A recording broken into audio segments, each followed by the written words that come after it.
So we're talking about power series, almost done with chapter 9.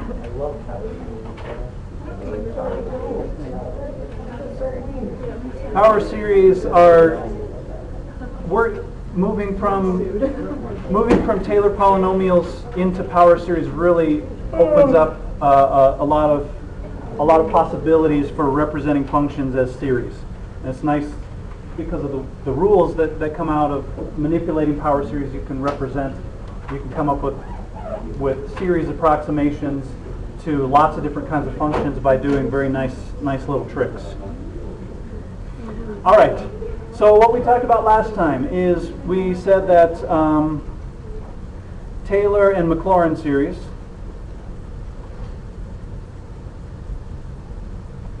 are polynomial approximations of a function.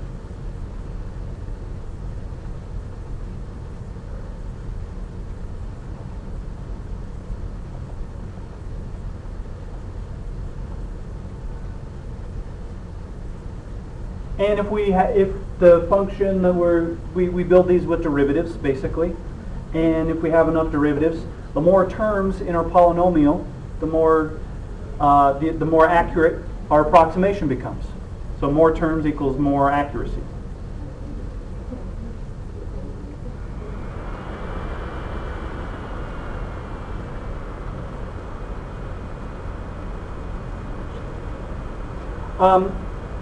We can represent many functions rather than as a finite number of terms. We can represent it as an infinite series. And that infinite series, if we can keep adding terms, we come up with a power series.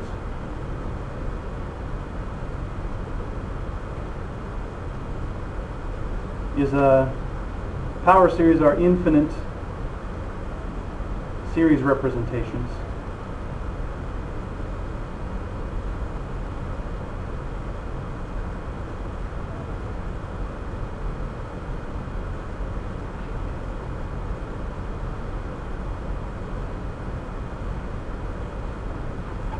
Infinite series representations of functions. And some of you, if you came to the review session that I did last year, the AP review session where we talked about series, I told you some of the ways that I remember series representations of functions all have to do with power series, and basically go back to geometric series. If you can manipulate a power series to be like a geometric series, or manipulate the sum of the series to be like the sum of the geometric series, that opens up a lot of possibilities for representing your series as a power series. And if you can remember how that works, then you can remember the series representation for lots of functions without having to memorize a lot of stuff. All right, so let's define a power series. Definition of a power series. We have something in the form sum n equals 0 to infinity of a0 plus a1x plus a2x squared plus dot dot dot all the way to a sub n x to the n. So this is a power series centered at x equals 0. So this is our power series. Or it's not centered at x equals 0, but centered at c equals 0. So we're expanding this series about c equals 0. And if we expand about some other point, we get something that looks like our Taylor series.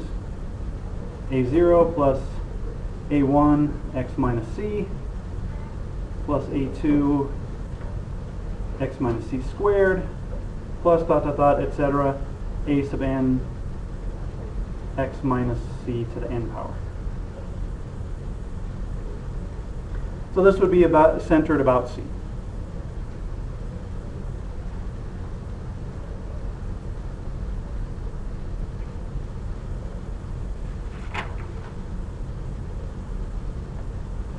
And we look at power series as a function. We think of power series as a function of x. We think of this infinite series being a function of x. And the domain is the values of x for which this series will converge. that's part of what we're interested in power series is we want to represent a function with a power series, and then we want to see, okay, what values of x does this series converge? For what values of x does the series converge? That kind of ties back to what we've been talking about for the entire chapter. So we want to represent a function, if we can, as a power series, and then we want to figure out, okay, when is it a good representation of that function? So let's talk about the convergence.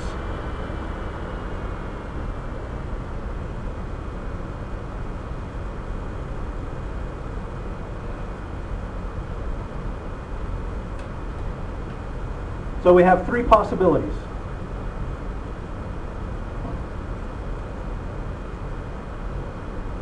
For our convergence. And we're saying our power series is centered at C. So I'm just going to write that as a note over here.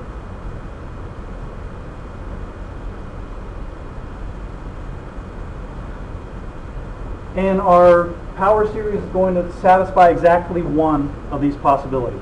We don't get to mix and match. We have exactly one of these possibilities. So our power series can converge only at C.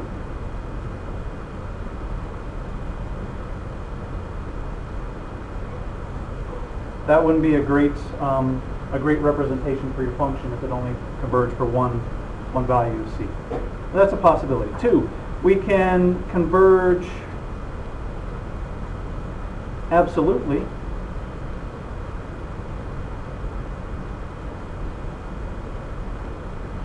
for the absolute value of x minus c less than some constant r, and diverge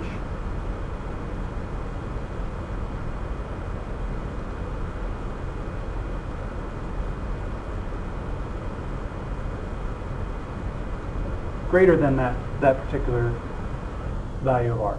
So it can converge inside some interval and it's going to diverge outside that interval. And r is just a real number greater than 0. So r is a positive real number. And 3, and this is nice when this happens,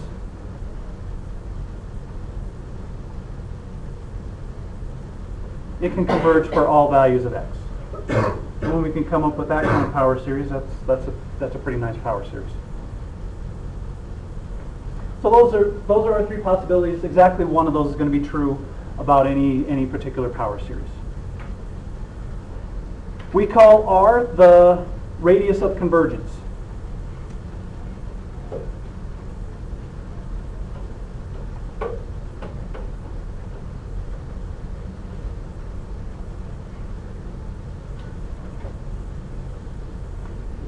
And so that tells us inside this interval or that where our series is going to converge. If the series converges only at C, then we say that R equals 0.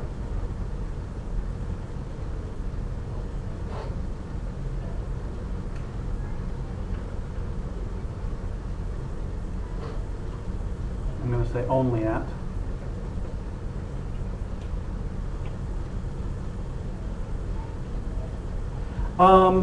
And if the series converges for all x, we say that R equals infinity, or our radius of convergence is infinite.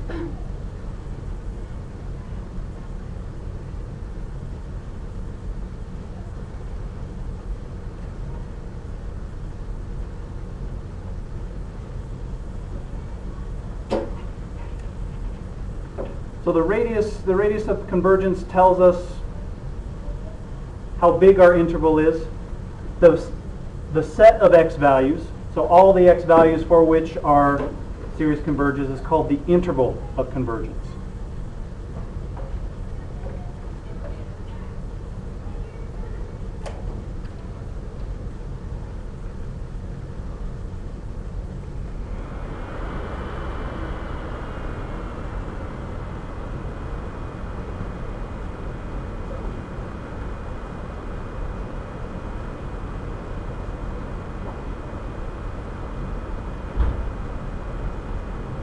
Yes? Why is the third rule not that it converges absolutely and the second rule that it converges conditionally? you say that it converges absolutely for a certain interval and certain probabilities? I'm sorry, for the second condition? Yeah, if you say it converges absolutely, does it mean that the whole function, the whole series converges? Right. In this, it converges absolutely inside this radius of convergence. So between x equals this and this, our series is going to converge absolutely. Outside that interval, it's going to diverge. So that's it. It's like our convergence test, like a geometric series. Geometric series converges when the absolute value of the radius or the common ratio is less than 1. So inside those, for all of those numbers, the geometric series is going to converge. Outside of that, the geometric series will diverge. Same kind of idea. Okay. All right, so we have our radius of convergence. That just tells us how large the interval is. The interval of convergence is the x values for which our series converges.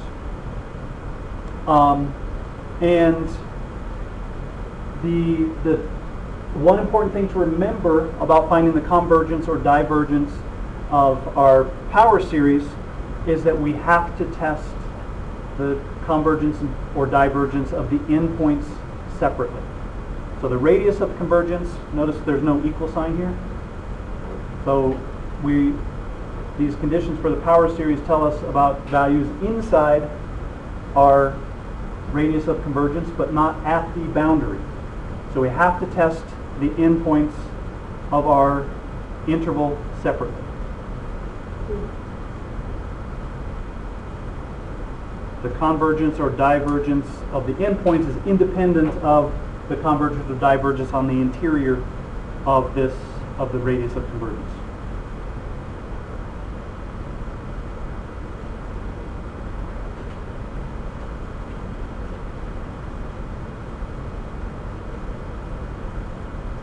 So we have to remember to test our endpoints of our interval separately. Their convergence or divergence is independent of what happens inside the radius of convergence. So one nice thing about power series, what's our go-to test for convergence with power series? Remember? The ratio test. Ratio test it's a nice one to use. And the ratio test gives us because we're looking for this limit, and we're taking the absolute value. Our limit absolute value has to be less than 1. So that gives us, when we solve that inequality, we get our radius of convergence by using the ratio test. It comes out automatically. All right. Any questions on the development here? Okay. So let's look at a couple power series. So we have this power series n equals 1 to infinity of x to the n over n factorial. We want to find the interval of convergence.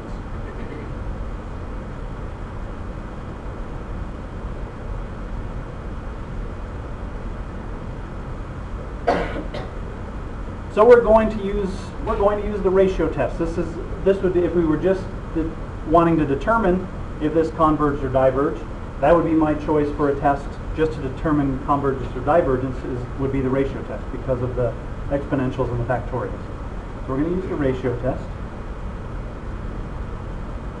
And my a sub n is going to be x to the n over n factorial.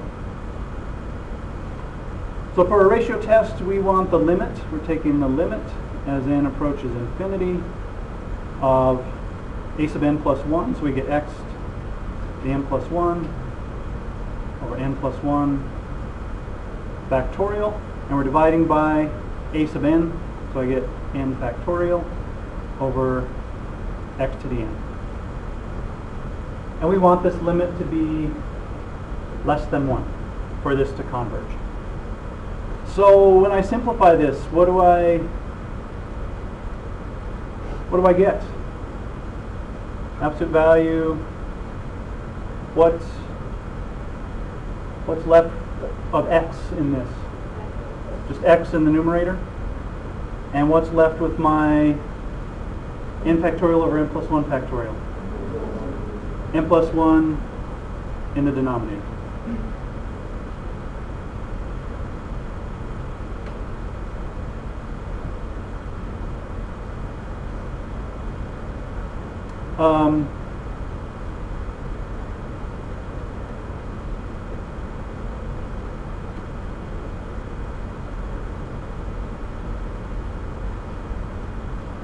Okay, and so we want this limit to be less than 1. So when is this limit going to be less than 1? For what values of x? So what is, so our variable here, what's changing x is staying the same. So I could take this out and I could say this is the absolute value of x times the limit as n approaches infinity of 1 over n plus 1. N is the only thing that's changing in this limit. So what is this limit? 0. This equals 0.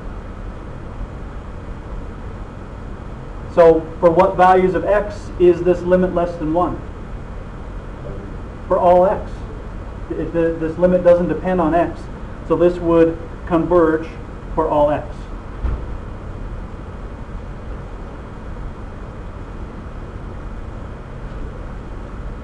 And our radius of convergence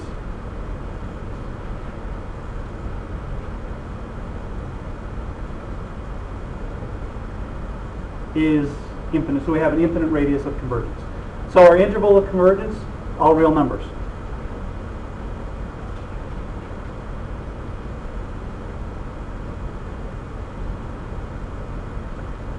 And this series, this power series, let's look at this one. The sum, I'm going to write out some terms. So this equals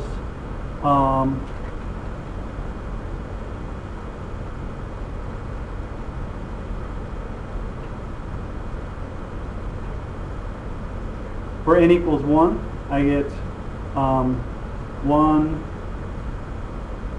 plus for n equals 2, I get, I'm going to write some terms, x squared over 2 plus x to the third over 3 plus x to the fourth over 4 plus dot dot dot. Do we know what this series is? You remember that one? This is one of our common ones.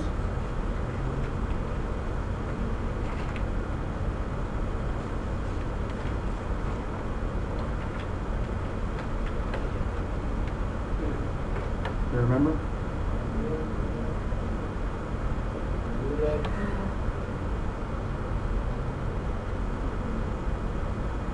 E to the x. Yes.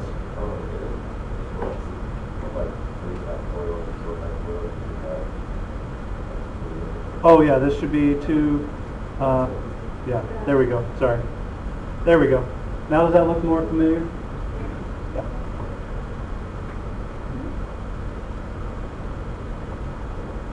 All right, let's look at another one.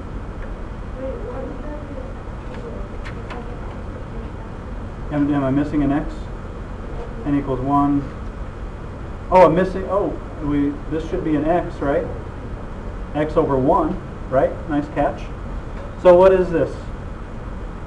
Not e to the x, but e to the x minus 1. Because I don't have that first 1 there. I get an x over 1. So that's e to the x minus 1.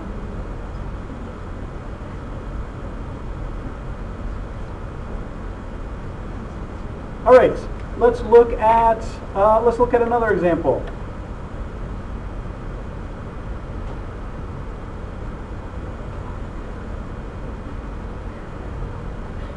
N equals 0 to infinity, minus 1 to the n, x plus 1 to the n over 2 to the n.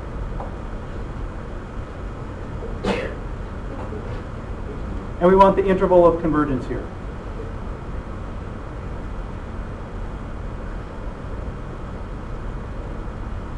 Now, if we were just looking at the convergence or divergence, we didn't care about the interval. What would be a good test to use on this one? What's that? Alternating series? I'm thinking one that might be even easier. The root test, right? Because we're taking the nth root of the absolute value of the nth term. So we'd be looking at the limit of x plus 1 over 2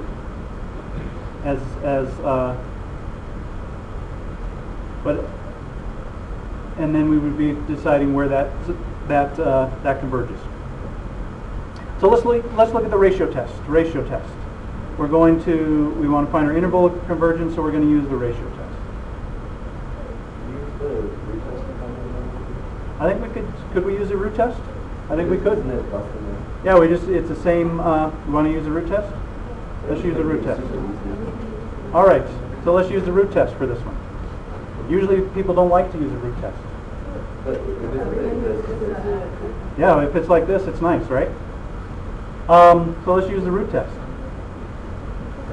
So a sub n is, I'm just going to write, my term is minus 1 to the n, x plus 1 to the n over 2 to the n. And our root test, for our root test, we want the limit as n approaches infinity of the nth root of the absolute value of a sub n. So we're just looking at the absolute value of x plus 1 to the n over 2 to the n. And x is always positive, so we don't have to worry about our absolute value. But this should be not 2, but an n. So we're just looking at n approaches infinity of x plus 1 over 2. And we need this to be less than 1.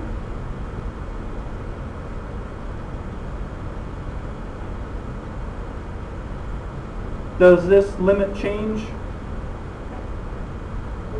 as n changes? No. So our radius of convergence is going to be decided when our, and I'm going to keep these because we need our interval. To find our interval, we do need our absolute value there. We need the absolute value of x plus 1 over 2 to be less than 1. So we need to solve that inequality.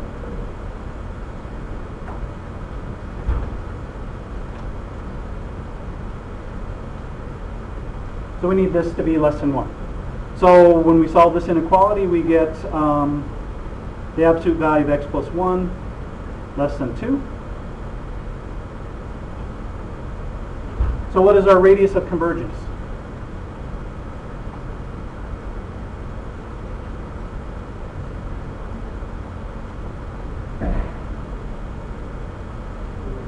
Our radius of convergence is 2. And our series is centered at, if this is x minus c, what is our series centered at? Negative 1.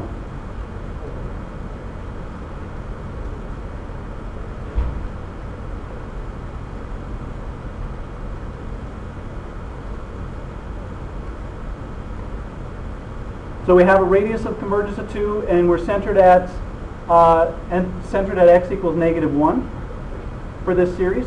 So what would the endpoints of my interval that I need to test? What's going to be the endpoints of my interval?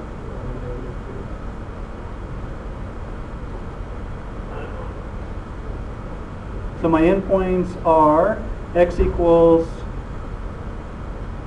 negative 3 and x equals 1. So this is a series with radius of convergence 2 centered at negative 1. So these are my endpoints. I could also go through and solve this inequality to get my interval, to figure out the endpoints of my interval. So what we do to test our endpoints is we just plug in -3 and 1 into our original series and test that particular series for convergence. So let's do that. So at x equals -3, we're going to plug -3 into our original series for x and determine the convergence of that series. So we have the sum n equals 0 to infinity, we're just plugging in -3 for x, of -1 to the n times -2 to the n over 2 to the n. How can I simplify this?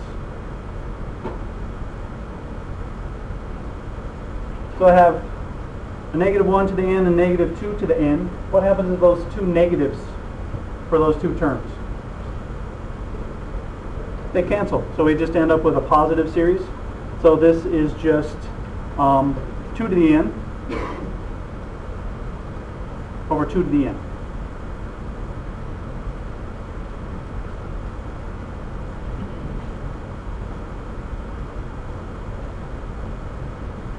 So we have the sum n equals 0 to infinity of 1.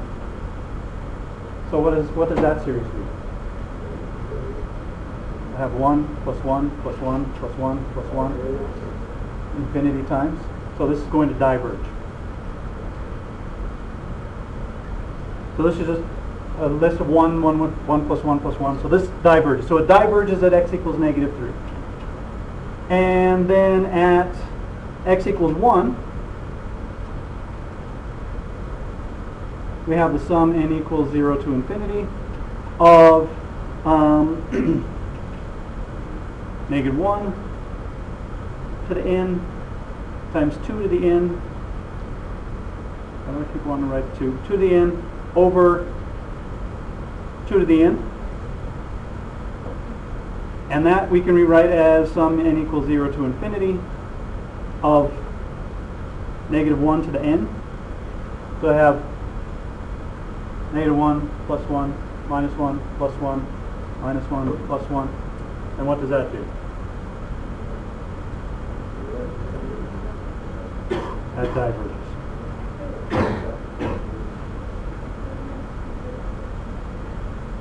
Would it converge?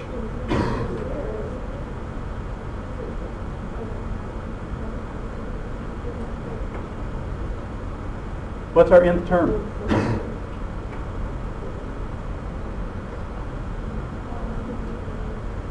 Does the nth term, does the limit as n approaches infinity of the nth term equal 0? No. So this diverges. So we can apply the nth term test here. The limit as n approaches infinity, the nth term is not equal to 0, so this diverges.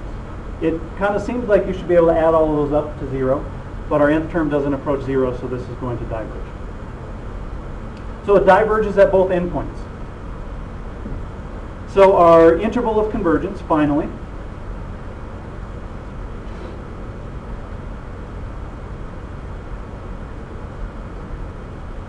is -3, 1 with braces like this. Or we could write -3 less than x less than 1.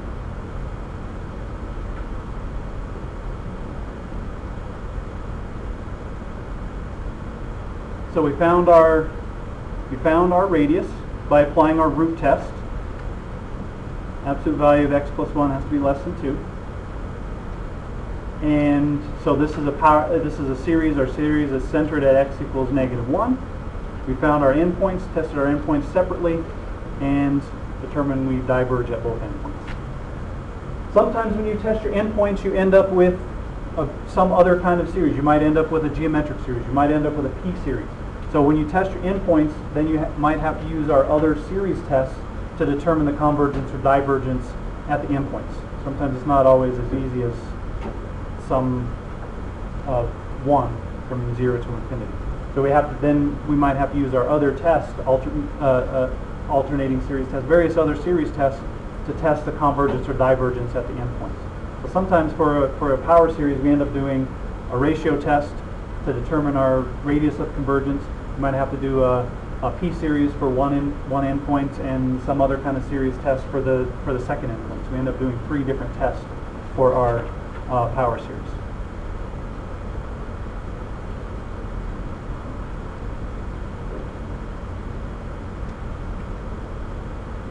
All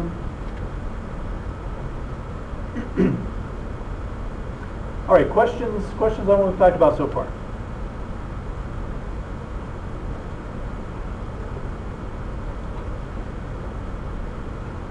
Okay, let's look at the series that we talked about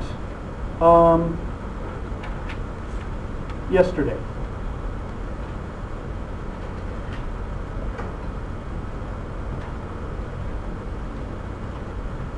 We found, we looked at a Taylor polynomial for f of x equals 1 over x.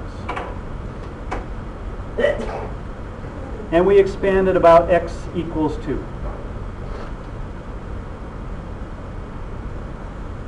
So we expanded this about x equals 2. We did 4 terms. We said P4 of x was 1/2 minus 1/4 x minus 2 plus 1/8 x minus 2 squared minus 1/16 x minus 2 to the third. So this was our polynomial approximation that we came up with yesterday. We want to see if we can find a pattern for a general expression for the nth term.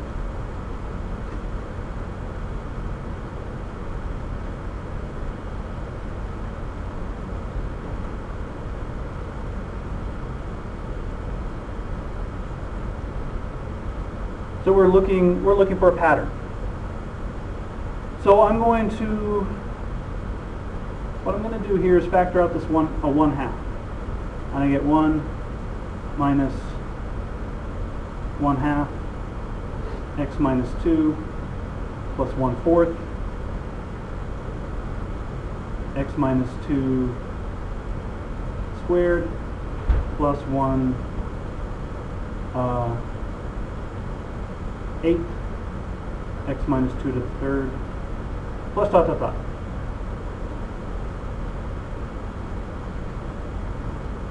So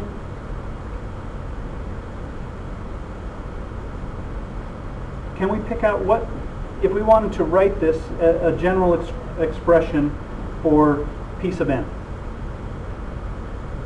Our terms alternate. Did I miss a minus sign? This should be a minus, yes. Our terms alternate signs. So if we wanted to write a general expression for that term, what would we include for that? Minus 1 to the n. And when n equals 0, I get my 1 here. So minus 1 to the n. What do these fractions suggest that I could include in my nth term, a general expression for the nth term? 1/2 to the n. And then what about these parentheses? X minus 2 to the n.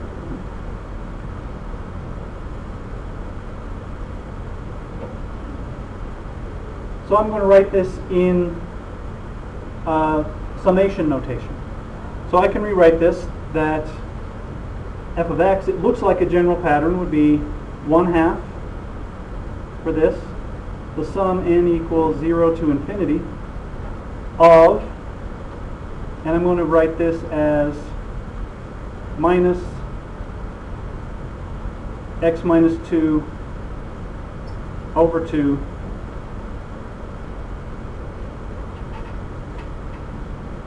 to the n.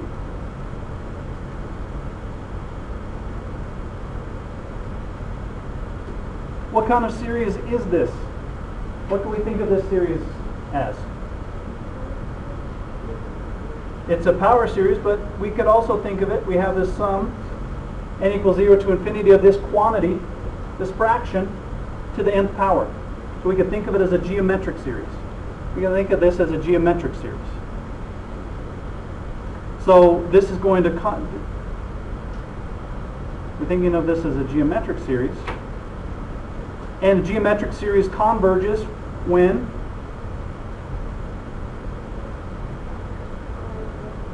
r, the absolute value of r is less than 1. So this is going to converge when the absolute value of this is less than 1.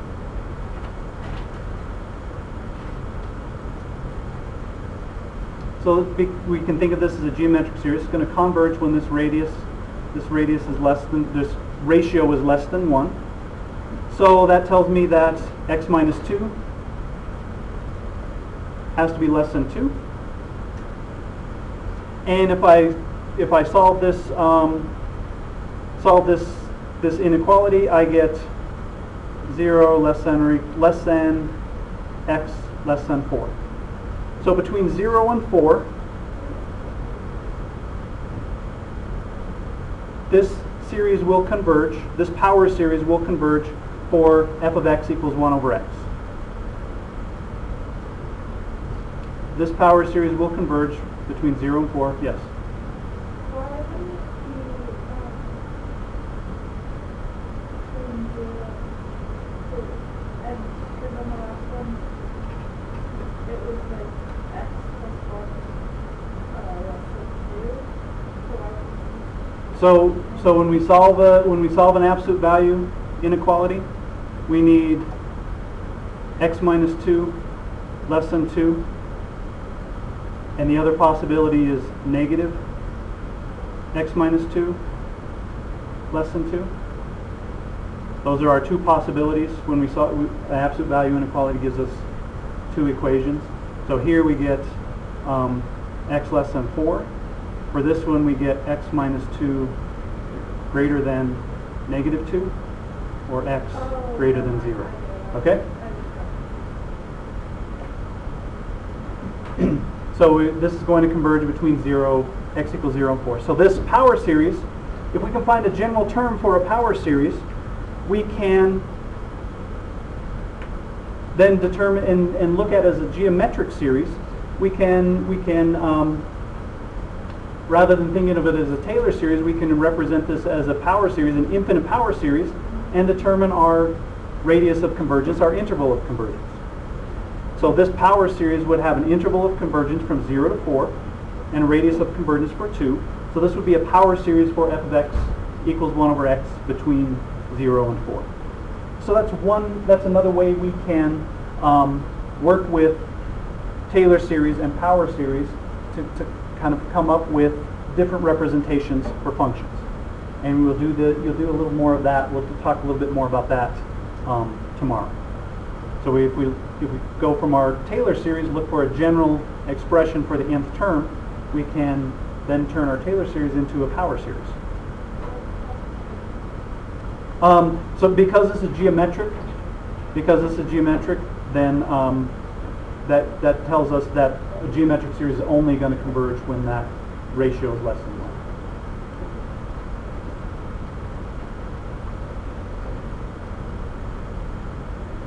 All right, do we want to see another example of testing a power series for convergence? Let's go through one more.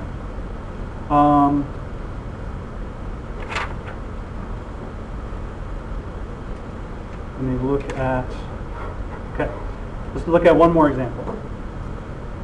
And we'll talk a little bit more about this idea tomorrow of going from finding a series representation for a function.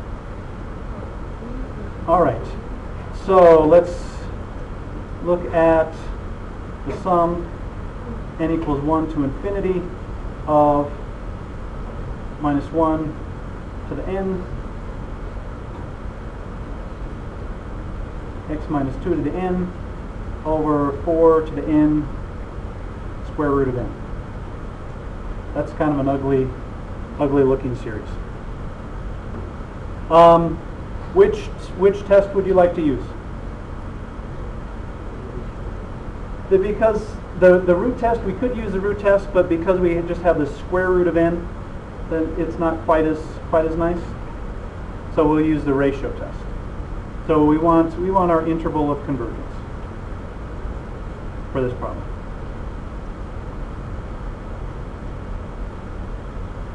So we'll use the ratio test. That's kind of our go-to.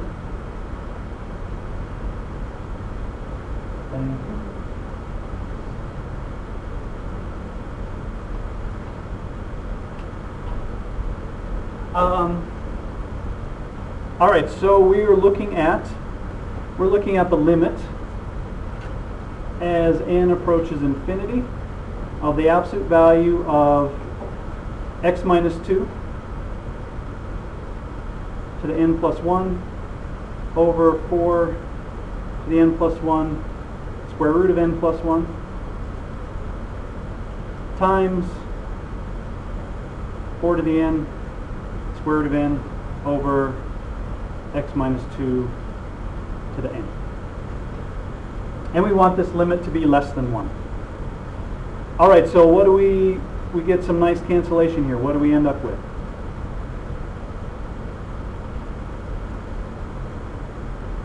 And this should not be a squared. I don't know why I keep writing 2 instead of n. So what do we end up with in the numerator? X minus 2 square root of n, and in the denominator 4 square root of n plus 1. And the only thing that's varying here is n, so I can pull the piece that the piece with x out. So this is the absolute value of x minus 2 over 4 times the limit as n approaches infinity of the square root of n over the square root of n plus 1.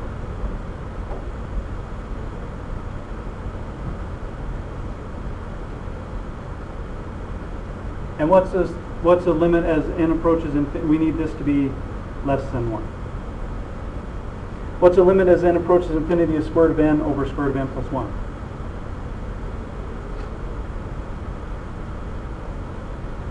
0? 1? 0 or 1? 1? We agree it's 1.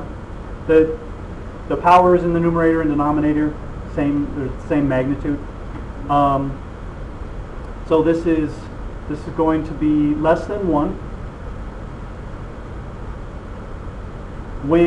so we need this to be less than 1, so this limit is 1, so we need x minus 2 over 4 absolute value to be less than 1, because this limit is just 1. So this is going to converge when this absolute value of x minus 2 over 4 is less than 1. So that tells us that x minus 2, absolute value of x minus 2 has to be less than 4. So our radius of convergence is 4. Where is our series centered?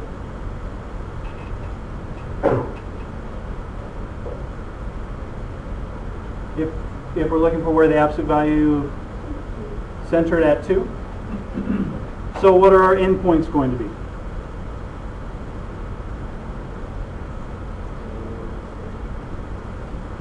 Our endpoints are going to be negative 2 and 6.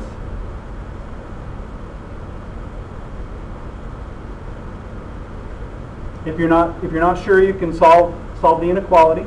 We could say we need x minus 2 has to be less than 4, and we need negative x minus 2 less than 4, that inequality, to get my endpoints.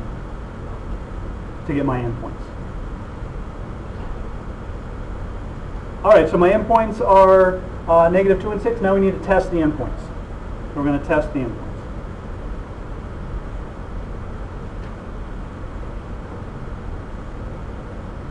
So we'll do two different columns. We'll do it x equals minus 2 for our test.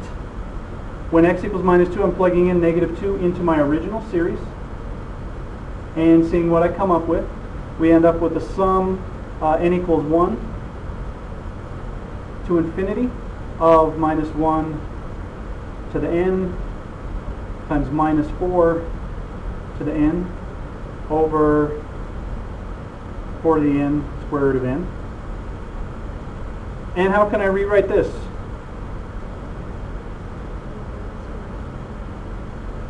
What does it come out to, Joy? 1 over square root of n. I have the two negatives. I have a 4 to the n, a 4 to the n. So all I end up with is 1 over square root of n. And what do we know about this series? P series, P equals 1/2. So this one diverges. This is a divergent P series. So that endpoint is not too bad. We know it diverges at that endpoint. So let's do x equals 6. So we have the sum n equals 1 to infinity of, when we write that out, minus 1 to the n. This time we get a positive 4 to the n over 4 to the n over square root of n.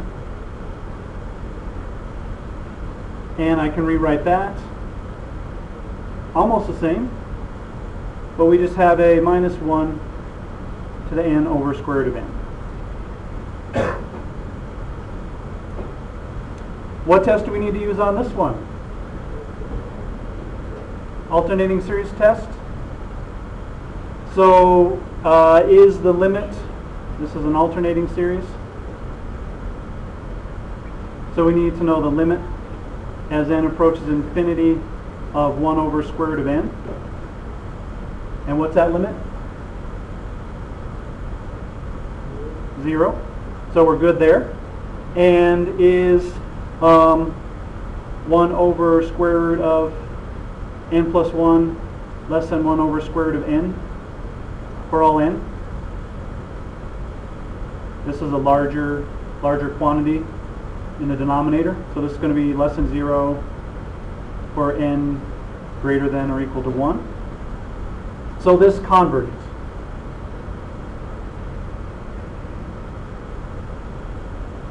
So finally, our interval of convergence.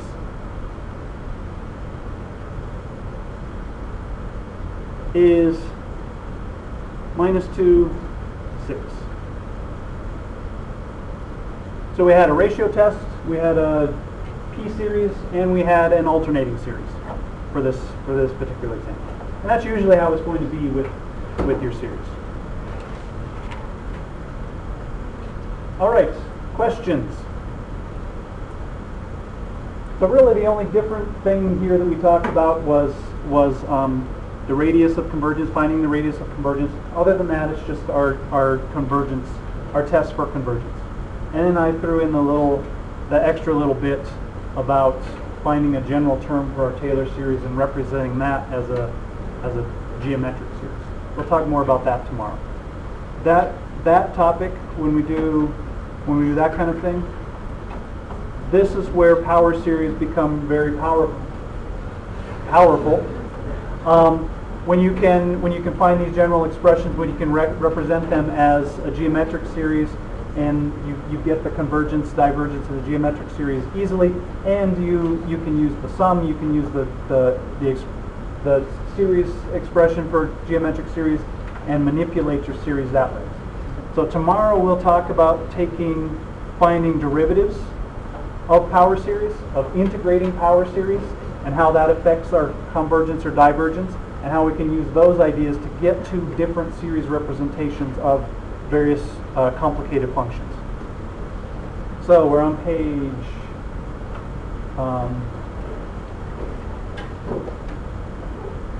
654.